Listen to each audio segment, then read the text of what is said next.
आप आज़ादी की कीमत जानें कि ये कैसे मिली है, इसके पीछे क्या प्रयास है।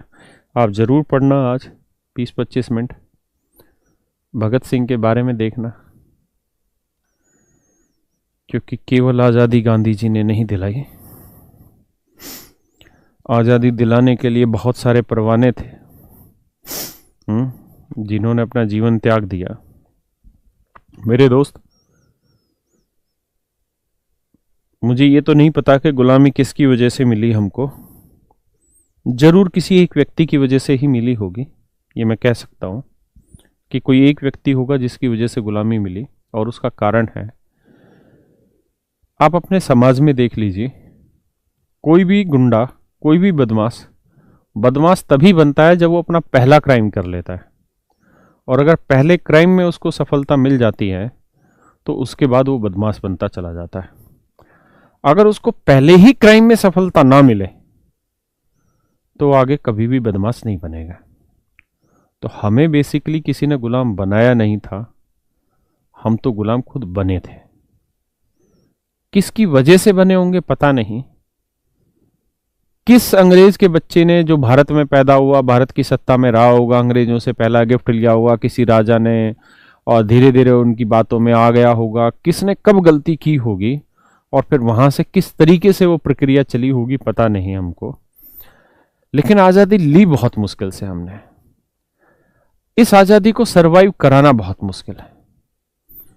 आने वाला समय जो होगा वो देशों का समय नहीं होगा।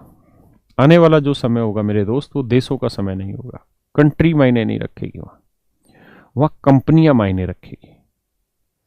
कंट्री मायने नहीं रखेगी, कंपनियां मायने रखेगी। आज आपको अगर सच मायने में देखें तो अमेरिका से सामान मंगाना हो तो Amazon can deliver you everything from any of the country. जिस तरीके से विकास हो रहा है, ये कुछ समय के बाद ये सीमाएं खत्म हो जाएंगी, ये बॉर्डर नाम की चीजें खत्म हो जाएंगी दोस्त। हर चीज ऑनलाइन होगी, हर चीज ऑनलाइन होगी। आपको कुछ नहीं पता रहेगा कि आपके देश का नाम क्या है, क्या होना। जिस तरीके से आगे बढ़ते चले जा रहे हैं, एक वक्त ऐसा होगा कि शायद हो सकता है कि हम जियो के गुलाम बन जाए, रिलायंस के गुलाम बन जाए। हो सकता है हम टिकटॉक के गुलाम थे अभी। देखिए, ऑनलाइन जो गुलामी है वो ऐसी है कि आपको पता ही नहीं चलता कि आप गुलाम हैं।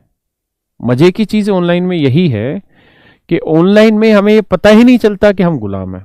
अगर सच मायने में देखें तो आप व्हाट्सएप के गुलाम हैं, सच मायने में देखें तो आप फेसबुक के गुलाम हैं, टिकटॉक के भी गुलाम हैं। इसलिए आज इस आजादी के वक्त पे, आज भी आप, मतलब आज इस वक्त पे आप भी अपने आप को आजाद करिए इन चीजों से। कोशिश करिए अपने आप को बांधा जाए। जैसे मैंने था, मेरे घर में कंप्यूटर है, मेरे पास इतना सामर्थ्य है कि मेरे घर में एक छोटा सा कंप्यूटर है, तो मैंने क्या किया, अपने मोबाइल से फेसबुक को उड़ा दिया और मैंने सिस्टम में फीड कर दिया उस ऐप। तो मुझे जब भी उस पर बात करनी होती है, फेसबुक पे देखना होता है कुछ क्या चल रहा है, अपना कोई पोस्ट शेयर करना होता है एडवर्टीजमेंट के लिए, तो मैं उस कंप्यूटर को ओपन करता हूं और तब जाके वहां मैं अपने लाइक कमेंट वगैरह जो मुझे देने होते हैं वो देख देता हूं।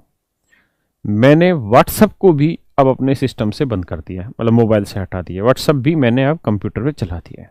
उसका फायदा ये है कि मैं पूरे दिन में आधा घंटा निकालता हूं और उस आधे घंटे में मैं अपनी सोशल जितने भी अकाउंट है उनको पूरा चेक करता हूं, चाहे मेरा व्हाट्सएप हो, चाहे मेरा फेसबुक हो, चाहे मेरा जीमेल हो, चाहे टेलीग्राम हो, कुछ भी हो इस तरह का। पहले क्या होता था, सारे दिन फोन में रहता था, सारे ऐप, एक मैसेज आया तो भी उसमें होता साला कुछ नहीं था, से शायरी लिख के भेज रहा, कोई कुछ भेज रहा, कोई दुनिया भर के ग्रुपों में ज्वाइन करा दे रहा है, लेकिन वहां समय खराब होता था, उसे देखने में वक्त खराब होता था। मेरे भाई, आज का जो दिन है ये डिजिटल गुलामी से बाहर आने का दिन है। कोशिश करिए कि अपने मोबाइलों से इन कंपनियों को एटलीस्ट कुछ वक्त के लिए दिन में बाहर निकाला जाए। अगर आपके पास ऐसा साधन है जहां ये चीजें दूसरी जगह चल सकती है, तो कोशिश करिए कि कंप्यूटर में इन ऐप को रखा जाए ताकि आपका एक स्पेसिफिक टाइम ही उसमें यूज हो। अगर ऐसा नहीं हो सकता और आपके पास एक ही साधन है या एक ही मोबाइल है, तो मेरे प्यारे बच्चों, फिर अपना एक समय निश्चित करिए कि हम केवल उसी समय पर फोन का ये ऐप इस्तेमाल करेंगे और अपनी आदत को मजबूत बनाएंगे। आज का युवा युवा तो है ही नहीं, झंडू है। झंडू क्यों? क्योंकि उसको अपनी इच्छाओं पे काबू ही नहीं है। इच्छा मतलब उसके हाथ पे ही उसका काबू नहीं है। उसको पता ही नहीं रहता कि वो फेसबुक देखता देखता कब आधे घंटे का समय खराब कर देता है, कब वो आधा घंटा व्हाट्सएप पे लगा रहता है, जबकि एक लड़की का साले के पास मैसेज नहीं आएगा फिर भी व्हाट्सएप पे लगा रहेगा। या 10 लड़कियों के भी आते हैं तो टाइम ही खराब कर रहा होता है, उससे कुछ होना जाना थोड़ी होता है। तो मेरे भाई इस बात को ध्यान दो, आज आजादी है लेकिन आजादी इन मोबाइलों से भी लो, आपको लेनी चाहिए। मैं एक चीज पढ़ रहा था अभी थोड़े दिन पहले कि एक बच्चे ने, छोटा बच्चा था 6ठी 7वीं क्लास का, उस बच्चे ने आत्महत्या करने की कोशिश की। उसने की भी आत्महत्या, लेकिन उसकी हुई नहीं सफल। तो उसके माँ बाप उसे हॉस्पिटल ले गए, बचाया। तो बाद में पता चला कारण क्या है। तो पता चला कारण ये है कि उस बच्चे ने अपने बाप से मांगा मोबाइल, के मोबाइल दे दो, मेरे को गेम खेलना है। बाप ने कहा कि यार मुझे कुछ काम करना है, मैं अभी नहीं दूंगा, चल रहने दे। बच्चे को इतना गुस्सा आ गया कि वो फिर आत्महत्या कर गया कि मुझे मोबाइल नहीं मिला। ये सच है, ये दोस्त सच है, इसमें झूठ नहीं है। मेरे भी बच्चे, मेरे 3 बच्चे, मैं अपने बच्चों को अपना मोबाइल कभी हाथ नहीं लगाने देता। लेकिन मेरी भी घर में कुछ समस्याएं हैं। मेरी वाइफ के फ़ोन को यूज़ करते हैं, अपनी मम्मी के फ़ोन को, और मैंने उनको कई बार समझाया है कि गलत कर रहे हो, लेकिन उनको शायद समझ नहीं आता। और मैंने भी जीवन में एक धारणा बना रखी है कि औरत को एक हद से ज़्यादा मत समझाओ, बढ़िया रहता है। एक हद तक ही समझाना चाहिए, उससे हद से ज़्यादा कभी नहीं समझाना चाहिए। तो मैं नहीं समझाता, लेकिन मैंने अपने ऊपर नियंत्रण किया हुआ है। दोस्त, आने वाली नस्लें बर्बाद होंगी, बर्बाद। आप अगर मेरे शब्दों का बुरा ना माने और अगर आप मुझे एक मैच्योरिटी लेवल की तरफ समझे, तो आने वाले बच्चे ये वाले होंगे, ये वाले, मैं गारंटी कह सकता हूं। आने वाले बच्चे 100% ये होंगे, आने वाली जनरेशन ये होगी। और उसका कारण ये मोबाइल है। साला क्रिकेट खेलना हो तो मोबाइल में, रम्मी मम्मी खेलते रहेंगे तो मोबाइल में, बंदूक चलानी है तो मोबाइल में। असलियत में तो बंदूक चलती ही नहीं है, असलियत में भाग दौड़ पाते ही नहीं है, असलियत में कुछ कर ही नहीं पाते हैं, सारे दिन मोबाइल में लगे रहते हैं।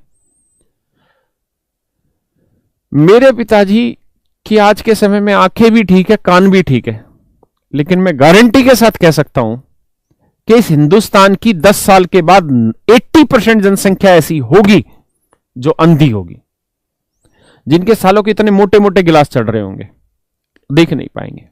क्यों? मैक्सिमम टाइम उनका मोबाइल में जाता है, मैक्सिमम टाइम उनका मोबाइल में जाता है, अधिकतर समय उनका मोबाइल में जाता है। सुबह अलार्म लगाते हैं उठने के लिए, सुबह अलार्म लगाते हैं उठने के लिए, लेकिन उठते ही मोबाइल उठाते हैं और फिर व्हाट्सएप देखने लग जाते हैं, फेसबुक देखने लग जाते हैं, चैटिंग करते हैं, हाय हेलो। अरे हरामियों, क्या रखा है गुड मॉर्निंग में? क्यों साले अपना टाइम खराब कर रहे हो?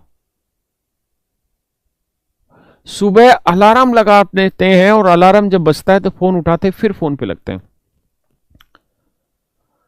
आज आप देखिए कि सर 70% मैंने ऐसे बच्चे देखे हैं अपनी कोचिंगों में भी।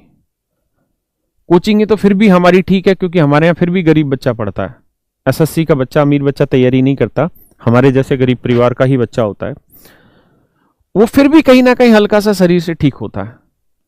लेकिन आप अदर कोचिंग में देखोगे ना तो 80% बच्चा फूला पड़ा, भटूरा बना पड़ा। आपको क्या लगता है इनकी शादियां होंगी तो क्या कामयाब होंगी? नहीं होंगी। डिवोर्स के केसेस बढ़ेंगे, मां बाप पछताएंगे कि यार मेरे बच्चे का जीवन खराब हो रहा है, उसकी शादी का जीवन खराब हो रहा है। आज वो इस बात को नहीं समझ पा रहे हैं कि तुम ही वो दोषी हो कि वो भटूरा उसका बन रहा है। तुम उसके मोबाइल, हाथ में मोबाइल आज ही पकड़ा दे रहे हो। तुम इस बात को क्यों नहीं समझते कि वो साला वो सब कुछ देखेगा जो उसे देखना है। और पता है ये ऑनलाइन ऐसी चीज है, ये दोस्त ऑनलाइन ऐसी चीज है कि बच्चे को गलत चीज अपने आप दिख जाएगी, बच्चे को गलत चीज अपने आप दिख जाएगी। भाई साहब, मैं एक सर्वे पढ़ रहा था यूट्यूब पे, आप बच्चे समझदार हैं, विद्वान हैं, सुशांत वाला, और उसमें एक वीडियो ट्रेंडिंग पे गई हुई थी और वो ट्रेंडिंग पे जो वीडियो गई थी वो ये थी कि नो अबाउट रिया चक्रवर्ती। और अब मैं और शब्दों का इस्तेमाल नहीं करना चाहता कि वो क्या जानना चाहते थे रिया चक्रवर्ती के बारे में। सर नंबर 1 ट्रेंडिंग पे थी वो वीडियो।